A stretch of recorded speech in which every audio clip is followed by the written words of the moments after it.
कहते हैं जिस किसी पर भी माता लक्ष्मी की कृपा हो जाए उसके जीवन में फिर कोई परेशानी नहीं आती। माता लक्ष्मी स्वास्थ्य, संतान, धन, वैभव तथा सौभाग्य प्रदान करने वाली देवी हैं।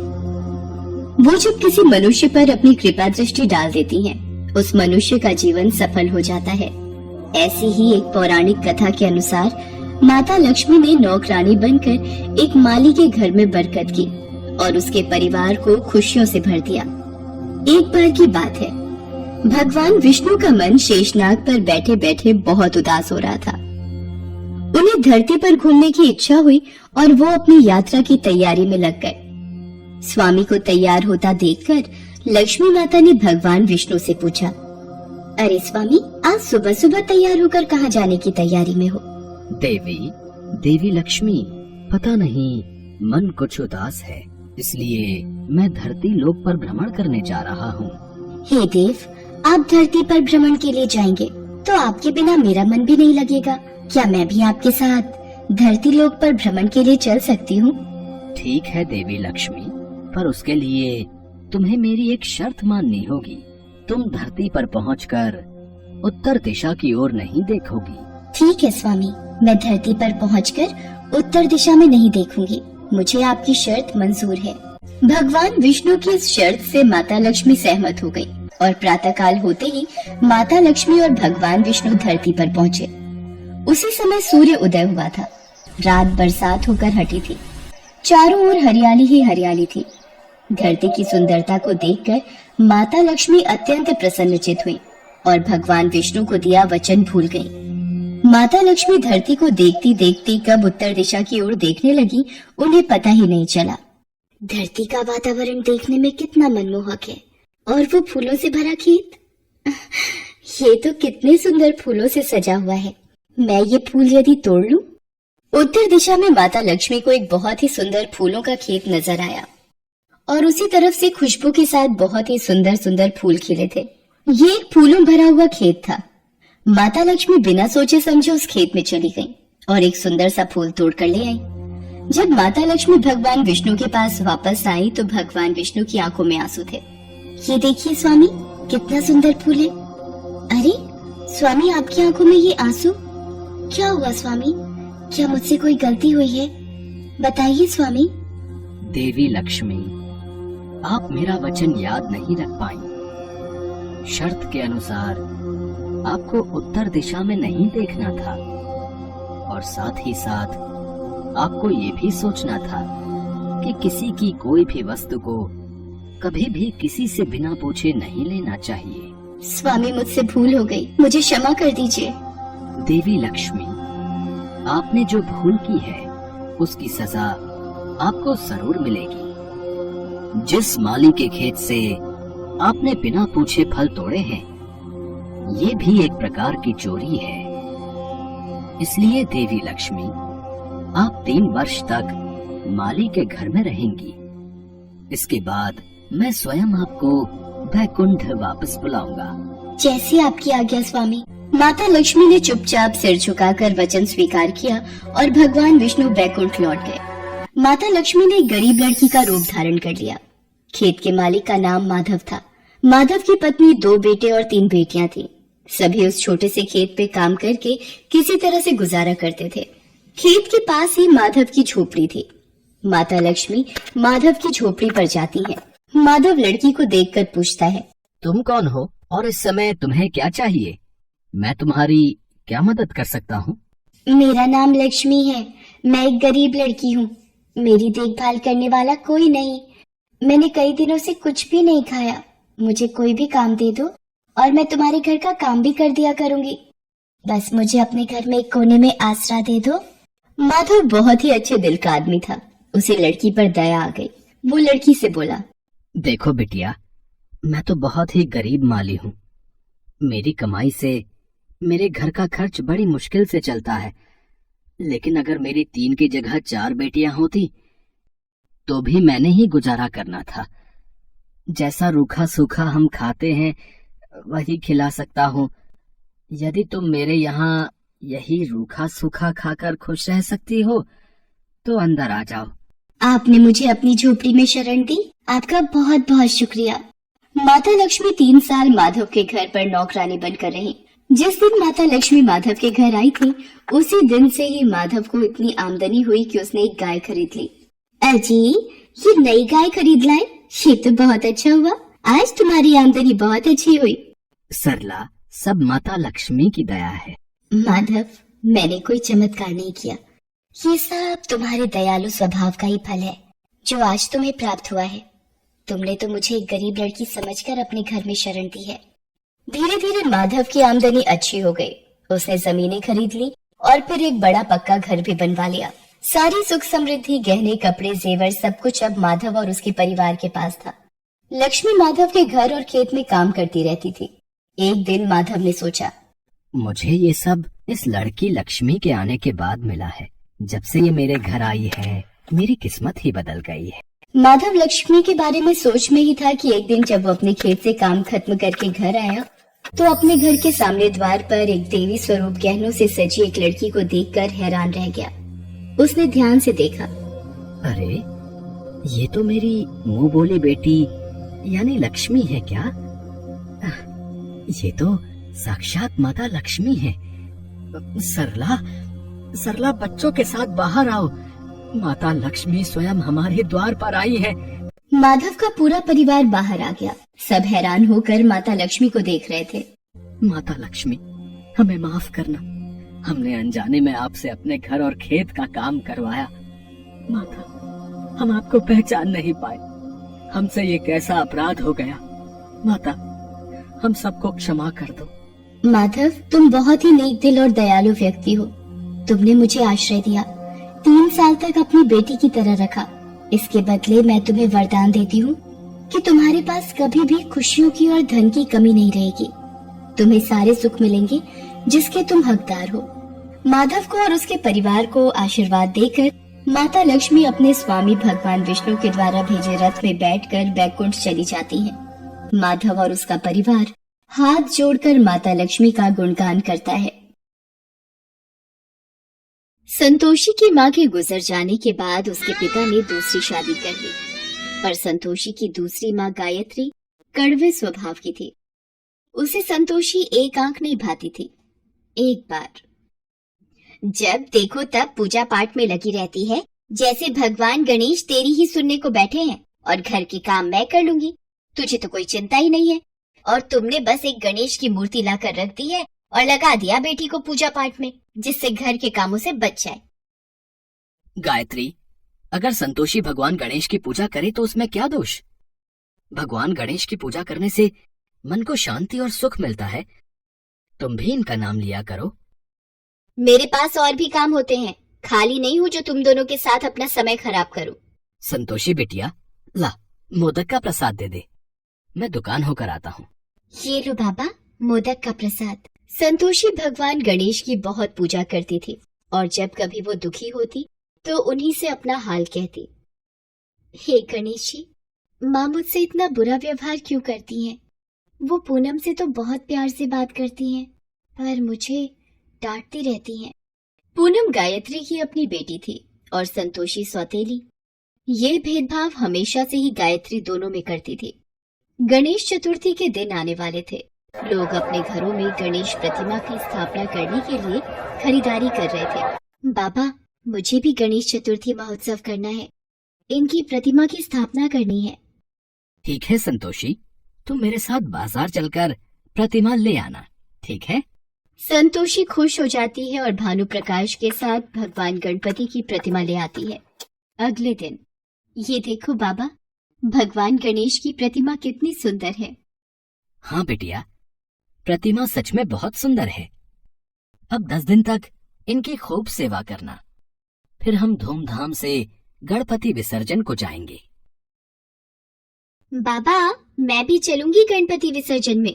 कोई जरूरत नहीं है किसी विसर्जन में जाने की, न मैं जाऊंगी न तू। मैं भी देखती हूँ तू गणपति विसर्जन कैसे करती है। संतोषी भगवान गणेश की प्रतिमा को भोग लगाती और पूजा आरती करके भोजन ग्रहण करती। एक सुबह, गणपति की प्रतिमा कहाँ गई?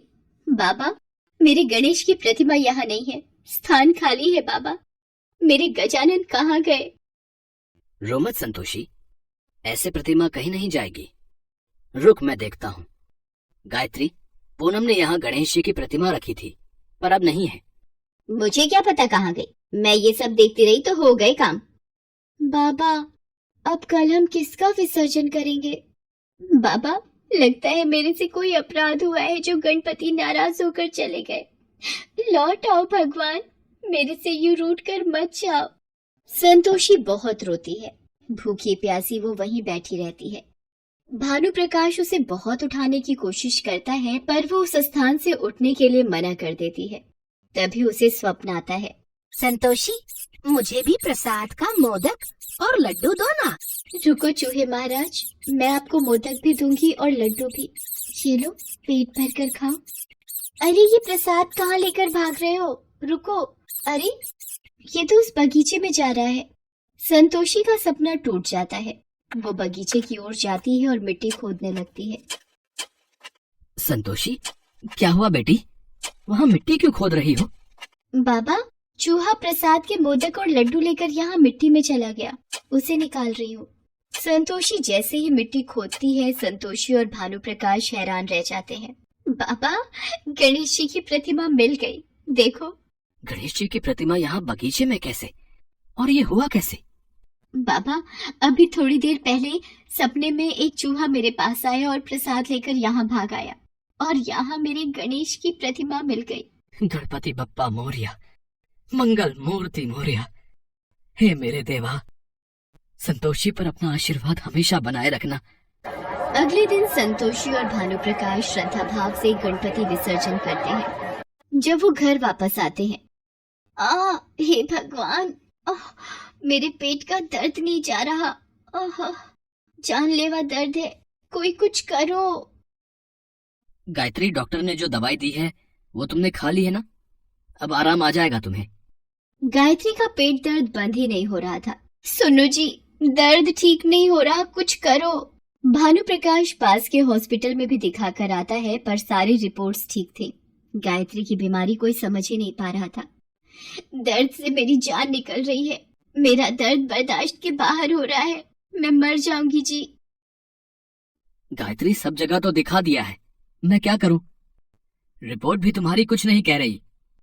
माँ, ये गणपति विसर्जन के प्रसाद का मोदक खा लो, पेट का दर्द ठीक हो जाएगा। इतने बड़े बड़े डॉक्टर देख चुके हैं, दवाइयाँ ठीक नहीं कर पाई और तू ये मोदक दे रही है।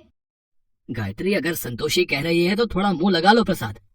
गायत्री जैसे ही मोदक का टुकड़ा मुंह में लेती है, उसके पेट का दर्द बिल्कुल ठीक हो जाता है। ये कैसे हो सकता है? मेरे पेट का दर्द गायब हो गया।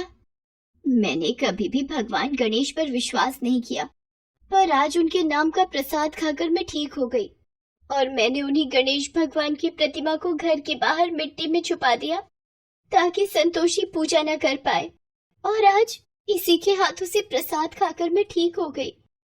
गायत्री, तुमने हमेशा संतोषी को अपने से दूर रखा। तुमने गणपति महाराज की प्रतिमा को उनके स्थान से उठाकर मिट्टी में दबा दिया। शायद भगवान ने इसी बात का तुम्हें सबक दिया है कि कभी भी किसी के साथ बुरा बर्ताव मत करो। संतोषी गणेश की भक्त है, इसके हाथों तो पानी भी अमृत बन जाता है। संतोषी बिटिया, इधर आ मेरे पास, अपनी माँ को माफ कर दे। गायत्री संतोषी को गले से लगा लेती है। भानु प्रकाश और पूनम भी ये देखकर बहुत खुश होते हैं। गायत्री को अपनी गलती का एहसास होता है। सब मिलकर गणेश जी की पूजा करते हैं। गणेश चतुर्थी के उत्सव पर गणेश संतोषी के जीवन में खुशियां बिखेर जाते हैं। संतोषी की गणेश भक्ति का फल उसे प्राप्त हो जाता है। उम्मीद करते हैं आपको ये कहानी पसंद आई होगी। अगर आपने हमारे चैनल को अभी भी सब्सक्राइब नहीं किया है तो चैनल को सब्सक्राइब करें, बेल आइकन पे क्लिक करें, जिससे हमारी आने वाली वीडियो सबसे पहले आपको मिल सके।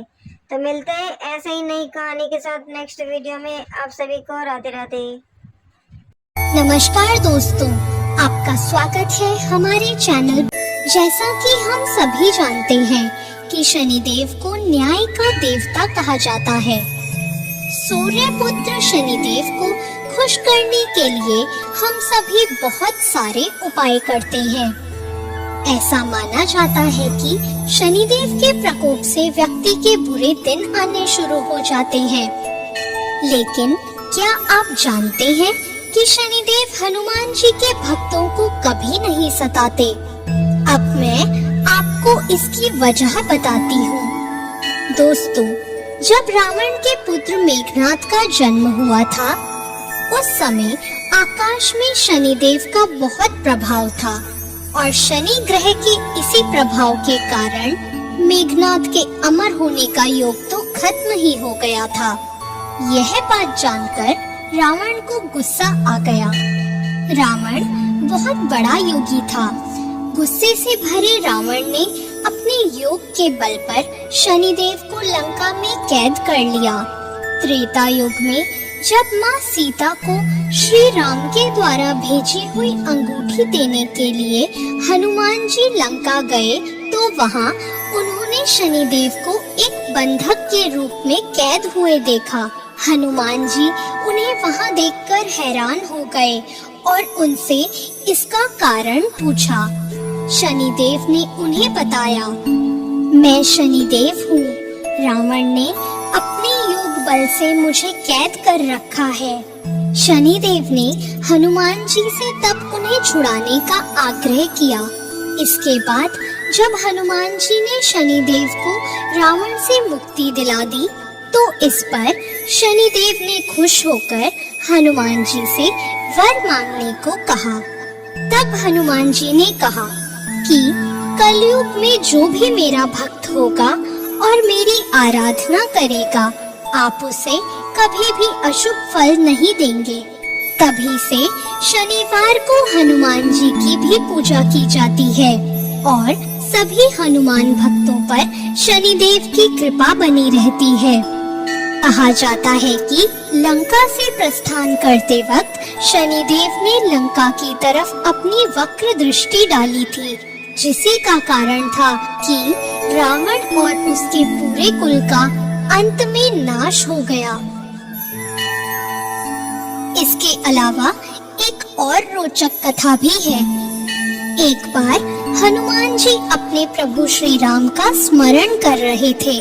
उस वक्त शनिदेव वहां आ गए और कहने लगे कि अब कलयुग प्रारंभ हो गया है। इस युग में आपका शरीर दुर्बल है और मेरा शरीर बलवान हो गया है और अब मैं आपके शरीर पर साढ़े साथी बनकर आ रहा हूँ। शनिदेव को बिल्कुल एहसास नहीं था कि हनुमान रघुवीर के परम भक्त थे और उनके शरीर पर किसी प्रकार की दशा का कोई भी प्रभाव नहीं पड़ सकता। हनुमान जी ने शनिदेव से कहा कि आप मुझे मेरे प्रभु श्री राम का स्मरण करने दें। मेरे शरीर और मेरी आत्मा पर मेरे प्रभु श्री राम के अलावा और कोई नहीं आ सकता। मेरे शरीर और मेरी आत्मा पर प्रभु श्री राम का ही वास है। मगर शनिदेव नहीं माने। उन्होंने कहा, पूरी सृष्टि पर मेरी दृष्टि है और आप इससे दूर नहीं रह सकते। जब शनिदेव नहीं माने तो हनुमान जी ने कहा कि आप मेरे शरीर पर कहाँ बैठना चाहते हैं। तब शनिदेव ने बहुत ही गर्व के साथ कहा कि मैं पहले 2.5 वर्ष मस्तक पे बैठकर बुद्धि को विचलित करता हूँ। अगले 2.5 वर्ष हृदय में बैठकर मैं इंसान को रोगी बना देता हूँ और आखिरी के 2.5 वर्ष मैं पैरों में रहकर उसे भटकाता रहता हूँ। और शनिदेव नहीं माने और आकर हनुमान जी के सिर पर बैठ गए। तो हनुमान जी ने अपने सिर पर एक पर्वत रख लिया। यह देखकर शनिदेव घबरा गए और उन्होंने कहा कि हनुमान जी, ये आप क्या कर रहे हैं? हनुमान जी ने जवाब दिया कि मैं अपनी खुजली मिटा रहा हूँ। यह कहकर हनुमान जी ने एक और पर्वत अपने सिर पर रख लिया। तो शनिदेव ने कहा, आप इसे उतारिए, मैं आपकी बात मानने को तैयार हूँ। मगर हनुमान जी ने एक और पर्वत अपने सिर पर रख लिया। अब शनिदेव घबरा गए और बोले, मैं कभी आपके करीब भी नहीं आऊंगा। तब हनुमान जी ने एक और पत्थर अपने सिर पर रख लिया अब शनिदेव को कुछ नहीं समझ आ रहा था। वह हनुमान जी से बोले कि मैं ना तो कभी आपको परेशान करूंगा और ना कभी भी मैं आपके भक्तों को परेशान करूंगा। दोस्तों, यही है वजह कि हनुमान जी के भक्तों को शनिदेव कभी परेशान नहीं करते। दोस्तों, अगर आप सभी भी हनुमान जी की आराधना करेंगे तो आप सभी को भी शनिदेव के प्रकोप से डरने की जरूरत नहीं। शनिदेव अपनी कृपा आप पर बनाए रखेंगे। जय शनिदेव, जय हनुमान। दोस्तों, ऐसी और नई और रोचक जानकारियों के लिए हमारे चैनल को तुरंत सब्सक्राइब करें। धन्यवाद।